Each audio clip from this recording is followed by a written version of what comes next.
After I spoke to Mr. Tan in November 2020, he told me that the relationship would end. I took it to be so. I therefore felt there was some leeway to take some time to decide what further steps to take.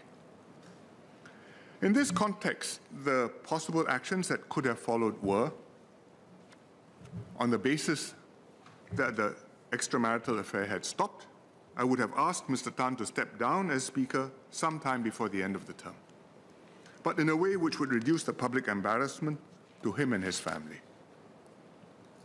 As to whether one or both should also resign as MPs, I hadn't decided at the time, but quite likely both would have had to leave at some point. But by giving the matter some time, I had hoped to give them a softer exit and save them and their families the pain and embarrassment that they are suffering now. I placed much weight on protecting their families, perhaps too much. Regrettably, in the end, Mr. Tan and Ms. Cheng did not stop the affair and both had to go. On reflection, as I said, I should have forced the issue earlier, certainly before midterm. Let me add a personal plea at this point. While there's no doubt the two persons behaved improperly, there are also innocent family members involved. Likewise, for the case involving a former member across the aisle in the Workers' Party, all their families are suffering. I hope that MPs and the public can empathize and have compassion for the families and give them the privacy and space they need to heal.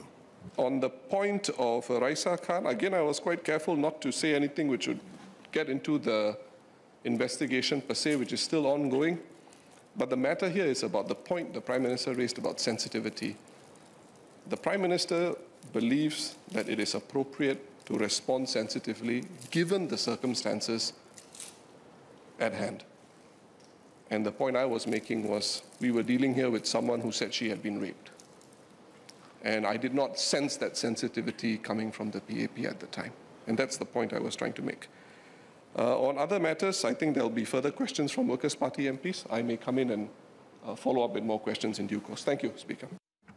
For a clarification on what he meant, because I'm sure he doesn't mean it, but his statements are misleading on Ms. Raisa Khan. My recollection was that the facts are as follows, and we need to be very clear on what the facts are when we speak in this House. There was a committee of privileges. Mr. Singh gave evidence. My recollection, and he will correct me if I'm wrong, and there are others here who were in that committee, was that the committee was very sensitive about not describing what exactly happened to Ms. Khan. But it was Mr. Singh who insisted that the word rape ought to be mentioned. I hope he can clarify and confirm that. Otherwise, we can check the record. So when someone stands up here and says, we want to be sensitive, I think we need to look back at what each one did. The word rape, my recollection, was insisted upon by Mr. Singh. So much for sensitivity. Second,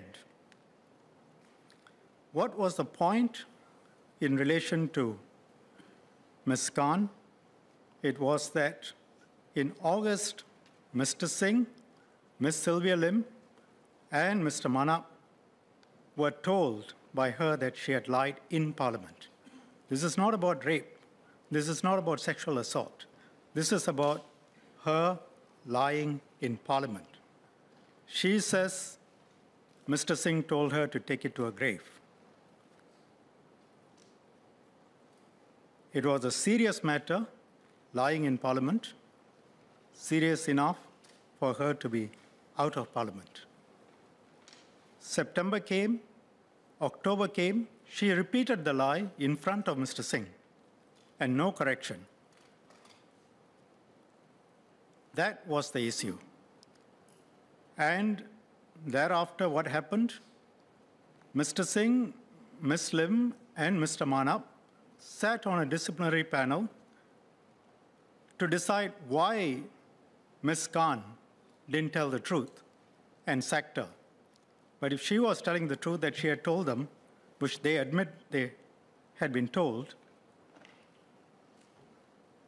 well, the public can judge for themselves. But I think we should be very careful about putting out the facts. I believe when the Prime Minister said, and he will speak for himself, about sensitivity, it's about how it affects everyone. And I think if we had applied the same degree of sensitivity, no one would have insisted on recording that Ms. Khan was raped. Leader of the Opposition, Mr. Pritam Singh. Thank you, Mr. Speaker. Let me bring this matter and address the Minister of Law's points, which frankly don't really add much to this debate. But what I would say, and this is what I said in my first comment to the Prime Minister, was it is about the selective standard that is applied. It is normal for the PAP to say, look, be sensitive when a matter of this nature comes up. My point was, and in referencing the word rape, my point was this was how serious the matter was for us as leaders to think about. And I believe I was asked at the COP, why didn't you respond earlier? Why didn't you react earlier? And I said I should have reacted earlier. But because I had an MP who had made such a serious point about something of a personal nature, I also needed to make sure that she had addressed the matter with her parents. Because in the words of the Prime Minister, you have to look at the circumstances, spouses and the family's conditions. So I think the Minister of Law is missing the point here. It wasn't an insistence because of a lack of sensitivity vis-a-vis the word rape. That wasn't it. It was the circumstances we were in to make a decision in double quick time on what to do going forward. I hope that clarifies the matter.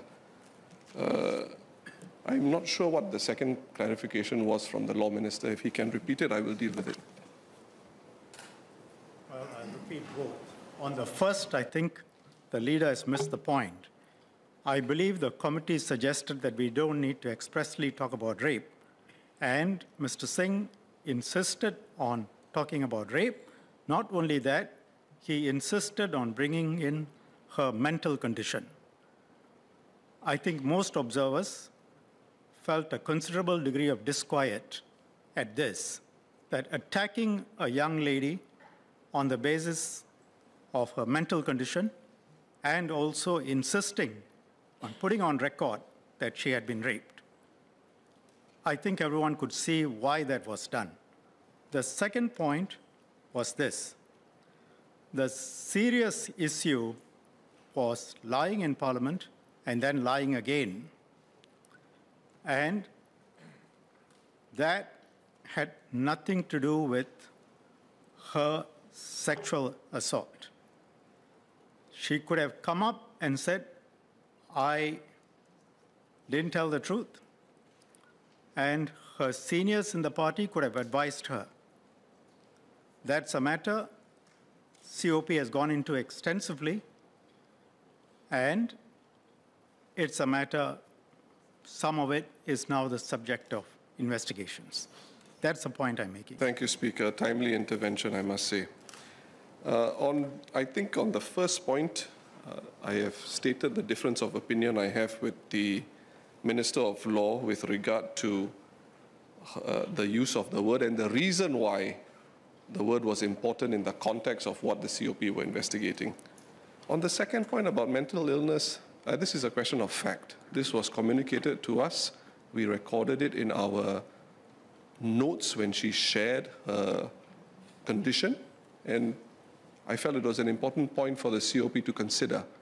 It wasn't a case of putting someone with such an issue out to dry, as the Minister is very enthusiastic to portray.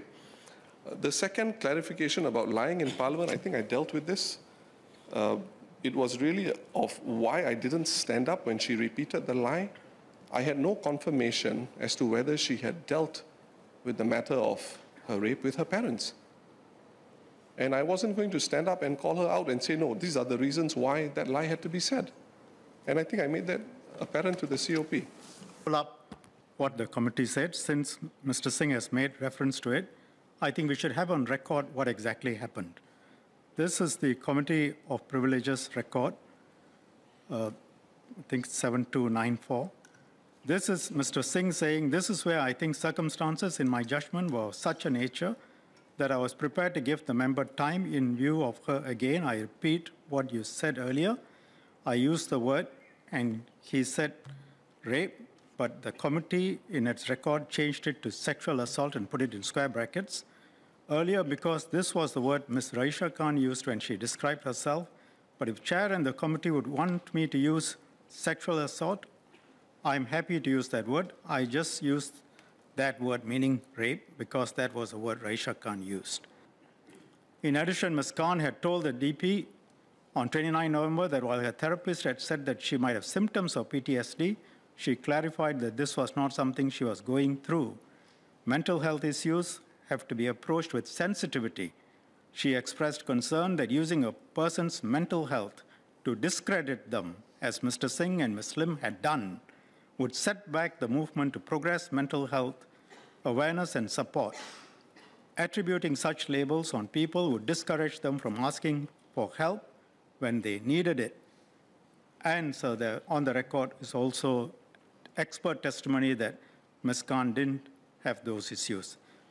Third point is Mr. Singh suggesting, the leader of the opposition, that I knew, because let's not make innuendos, that I knew of Mr. Vivian Balakrishnan's statement and deliberately kept quiet. Speaker, first on the point that Minister Shanmugam raised on item 7294, that is my direct testimony, and it doesn't contradict anything that I've said here today or make the point that the minister is trying to suggest. That's the first issue. Second issue, on the mental health point, he is referring not to my words or my testimony in the committee, but how the Committee of Privileges characterized in its report its interpretation of what had happened vis-a-vis what Ms. Khan has said. But wouldn't the COP want to know all the facts of the matter? In fact, in the documents that I submitted to the COP, it was clearly stated in my notes that this is what Raisa Khan told us. And so I was merely relaying that to the committee to then, as he is doing now, make an inductive leap and characterize that this is now an attack on all people who are suffering from mental health issues and that we're going for the jugular here. I think that's really, really not proper. I don't think you have any basis to say that. The final point about innuendo and suggestions, my question to the minister is this. Did the minister or anybody in MHA ring the bell in government to say, actually, Section 20 of the CPC applies for Trace Together well before October 2020?